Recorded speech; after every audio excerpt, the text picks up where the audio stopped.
The 7 habits of highly effective people by Stephen R Covey. अत्यधिक प्रभावी लोगों की 7 आदतें।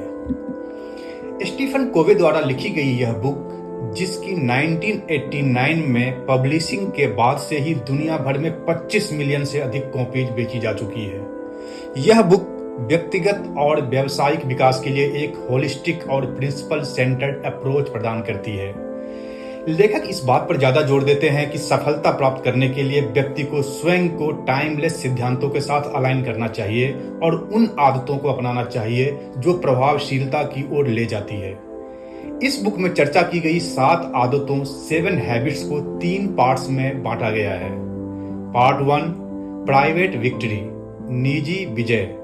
पार्ट 2 पब्लिक विक्ट्री, सार्वजनिक विजय। और पार्ट 3 रिन्यूअल, नवीनीकरण। दोस्तों, मैं संजय कुमार झा आपको अपने YouTube channel your learning school में स्वागत करता हूं, जिसका मकसद है कम से कम समय में ज्यादा से ज्यादा ज्ञान देना। तो आइए इस बुक की समरी को अब आगे बढ़ाते हैं। पार्ट 1 प्राइवेट विक्ट्री, निजी विजय। इसके अंदर कुछ हैबिट्स हैं। हैबिट 1 बी प्रोएक्टिव, सक्रिय रहें। इस बुक में पहली आदत अपने जीवन की जिम्मेदारी लेने के महत्व पर जोर देती है। सक्रिय होने का अर्थ यह समझना नहीं है कि आपकी पसंद, आपकी परिस्थितियां या एक्सटर्नल फैक्टर्स आपके जीवन में परिणामों को निर्धारित करती है। इसमें यह पहचानना शामिल है कि आपके पास किसी भी स्थिति में अपनी प्रतिक्रिया चुनने की शक्ति है। सक्रिय होने के लिए व्यक्तियों को अपने प्रभाव के दायरे पर ध्यान केंद्रित करना चाहिए, जिसमें वे चीजें शामिल है जिन्हें वे नियंत्रित कर सकते हैं और अपने नियंत्रण से बाहर की चीजों के बारे में चिंता करने से बचें।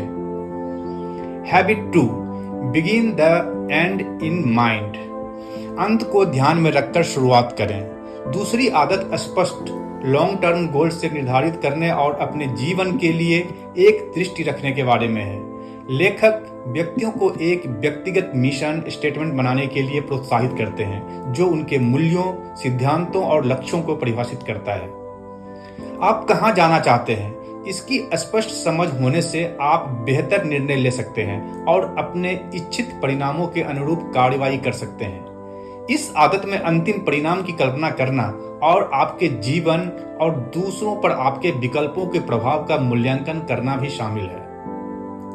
Habit 3 put first things first, पहले चीजों को पहले रखें। इस बुक में तीसरी आदत इफेक्टिव टाइम मैनेजमेंट और उसकी प्राथमिकता के बारे में है, जो 4 क्वाड्रेंट्स में बटा हुआ है। यह एक टाइम मैनेजमेंट मैट्रिक्स का परिचय देता है, जिसमें यह मैट्रिक्स व्यक्तियों को उनके कार्यों और गतिविधियों को उनके महत्व और तत्कालिकता के आधार पर प्राथमिकता देने में मदद करता है। ये 4 क्वाड्रेंट इस प्रकार है। क्वाड्रेंट 1 अर्जेंट एंड इम्पोर्टेंट, अत्यावश्यक और महत्वपूर्ण। जो कार्य अत्यावश्यक और महत्वपूर्ण दोनों हैं, उन्हें तत्काल ध्यान में रखने की आवश्यकता होती है, क्योंकि इसमें अक्सर महत्वपूर्ण डेडलाइन शामिल होता है, जैसे अति आवश्यक समय सीमा, आपात स्थिति या स्वास्थ्य संबंधी समस्याएं शामिल है। Quadrant 2 not urgent but important, अत्यावश्यक नहीं बल्कि महत्वपूर्ण। यह उन गतिविधियों पर केंद्रित है जो महत्वपूर्ण है लेकिन जरूरी नहीं है। ये गतिविधियां long term goals, personal growth और सक्रियता में योगदान करती है, जैसे रिलेशनशिप बिल्डिंग, सेल्फ केयर और स्किल डेवलपमेंट इत्यादि। Quadrant 3 urgent but not important, अत्यावश्यक लेकिन महत्वपूर्ण नहीं। जो कार्य अत्यावश्यक है लेकिन आपके लॉन्ग टर्म गोल्स या वैल्यूज के साथ अलाइन नहीं होता है, उन्हें अक्सर डिस्ट्रैक्शंस, व्यवधान या अनावश्यक बैठकें शामिल होती है, जैसे कुछ फोन कॉल, ईमेल और दूसरों के अनुरोध शामिल है। Quadrant 4 not urgent and not important, ना तो अत्यावश्यक और ना ही महत्वपूर्ण। जो कार्य आवश्यक और महत्वपूर्ण नहीं होते, वो अक्सर समय बर्बाद करने वाले होते हैं, जैसे अत्यधिक सोशल मीडिया स्क्रॉलिंग, लक्ष्यहीन वेब ब्राउजिंग या निष्क्रिय गपशप। लेखक इसमें बिताए गए समय को कम करने का सुझाव देते हैं, क्योंकि यह बहुत ही कम मूल्य प्रदान करता है और डिस्ट्रैक्शन का एक प्रमुख स्रोत हो सकता है। इस प्रकार टाइम मैनेजमेंट करने से व्यक्ति अपनी प्रभावशीलता बढ़ा सकता है और बेहतर कार्य जीवन संतुलन प्राप्त कर सकता है। पार्ट 2 पब्लिक विक्ट्री, जनता की जीत। इसके अंदर आता है habit 4 think win win, win in सोचो। चौथी आदत रिश्तों और बातचीत में पारस्परिक लाभ का दृष्टिकोण विकसित करने पर केंद्रित है। लेखक का मानना है कि सफल लोग जीत हार की मानसिकता अपनाने के बजाय ऐसे समाधान ढूंढते हैं जहां दोनों पक्षों को लाभ होता है। इस आदत में दूसरों की जरूरतों और चिंताओं को समझना, सामान्य आधार खोजना और सहक्रियात्मक समाधान बनाने के लिए सहयोग करना शामिल है। विश्वास, सहयोग और आपसी सम्मान के माहौल को बढ़ावा देकर व्यक्ति अधिक प्रभावी संबंध विकसित कर सकता है। Habit 5 seek first to understand then to be understood. पहले समझने की कोशिश करो, फिर समझे जाने की। यह आदत संचार में सहानुभूतिपूर्वक सुनने के महत्व पर केंद्रित है। लेखक इस बात पर जोर देते हैं कि किसी अन्य व्यक्ति को सही मायने में समझने के लिए उसे समझने के इरादे से सुनना चाहिए, न कि केवल प्रतिक्रिया देने के लिए। सहानुभूतिपूर्वक सुनने का अभ्यास करके व्यक्ति दूसरों के दृष्टिकोण, भावनाओं और आवश्यकताओं की गहरी समझ प्राप्त कर सकता है। विश्वास और मजबूत रिश्ते बनाने के लिए यह आदत महत्वपूर्ण है। एक बार जब आप वास्तव में दूसरे व्यक्ति को समझ जाते हैं, तब आप प्रभावी ढंग से अपनी आवश्यकताओं और दृष्टिकोणों को कम्युनिकेट कर सकते हैं।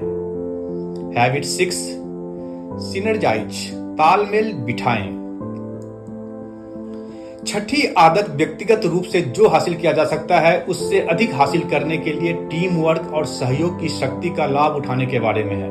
सिनर्जी तब बनती है जब विविध दृष्टिकोण और ताकत वाले लोग नए समाधान बनाने के लिए एक साथ आते हैं, जो सभी को लाभान्वित करते हैं। लेखक एक सहक्रियाशीलता वातावरण को बढ़ावा देने के लिए खुले विचारों, विनम्रता और मतभेदों को महत्व देने के महत्व पर बल देते हैं। तालमेल के सिद्धांतों को अपनाने से व्यक्ति और संगठन उच्च स्तर की सफलता और संतुष्टि प्राप्त कर सकता है। पार्ट 3 रिन्यूअल, नवीनीकरण। इसके अंदर हैबिट 7 शार्पेन द सॉ, आरी को तेज करें, धारदार बनाएं। अंतिम और 7वां आदत निरंतर सुधार और संतुलित जीवन बनाए रखने के बारे में है। लेखक 4 आयामों की आवश्यकता पर जोर देते हैं।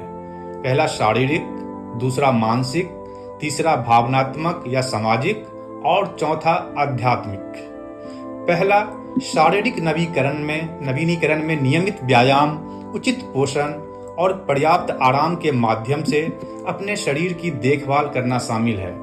अपने शारीरिक स्वास्थ्य को बनाए रखकर आप अपने जीवन के अन्य क्षेत्रों में प्रभावी होने के लिए अपनी समग्र क्षमता को बढ़ाते हैं।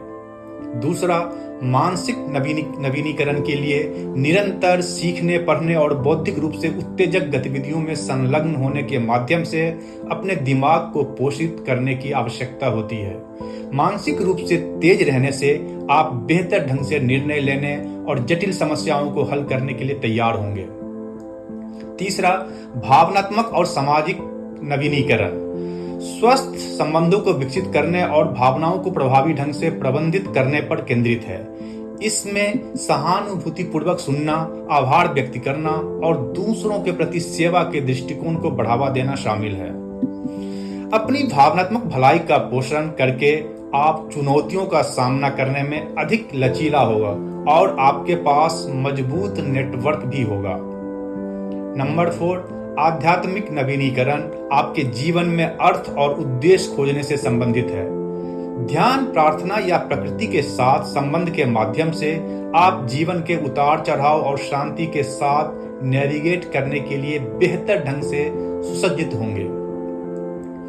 लेखक इस बात पर जोर देते हैं कि इन 4 आयामों में संतुलन बनाए रखना निरंतर प्रभावशीलता और व्यक्तिगत विकास के लिए महत्वपूर्ण है। आरी को तेज करने की आदत का अभ्यास करके आप यह सुनिश्चित करते हैं कि आप हमेशा नई चुनौतियों के लिए सीख रहे हैं, बढ़ रहे हैं और अनुकूल हैं।